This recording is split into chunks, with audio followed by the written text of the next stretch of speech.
সুপ্রিয় দর্শক শ্রোতা, শিকন নিউজের পক্ষ থেকে আপনাদেরকে জানাচ্ছি অগণিত ভালোবাসা ও শুভেচ্ছা। প্রিয় দর্শক, এখন দেখবেন বাংলাদেশের বর্তমান রাজনীতির খবর। সাথে থাকুন, দেখুন শিকন নিউজ। নতুন কর্মসূচি নিয়ে মাঠে নামছে বিএনপির গুরুত্বপূর্ণ 3 সংগঠন।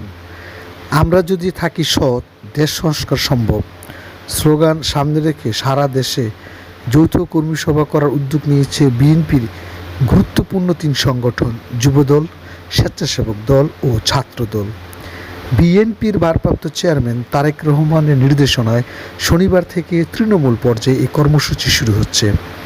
2 দিনের এই কর্মসূচির প্রথম দিনে এই 3 সংগঠনের স্থানীয় নেতাদের সঙ্গে আলোচনা সভা কিংবা কর্মী সভা করা হবে। আর দ্বিতীয় দিনে বিএনপির আগামী দিনে রাষ্ট্র সংস্কারের কর্মসূচির লিফলেট বিতরণ এবং সাধারণ মানুষের সঙ্গে মতবিনিময় সভা করা হবে। শুক্রবার বিএনপির মিডিয়া সেলের পক্ষ থেকে জানানো হয়েছে, যুবদলের সভাপতি আব্দুল মোনায়েম মুন্না, ছাত্রদলের সাধারণ সম্পাদক নাসির উদ্দিন নাসির ও স্বেচ্ছাসেবক দলের সাংগঠনিক সম্পাদক নাজমুল হাসানের যৌথ নেতৃত্বে একটি টিম যাবে বরিশাল, খুলনা ও ফরিদপুর বিভাগে।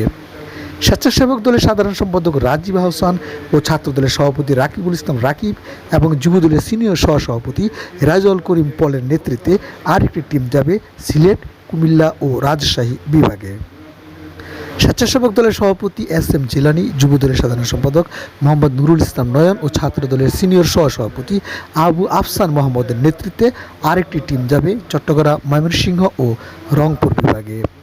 শিকর নিউজ ডেস্ক, ঢাকা।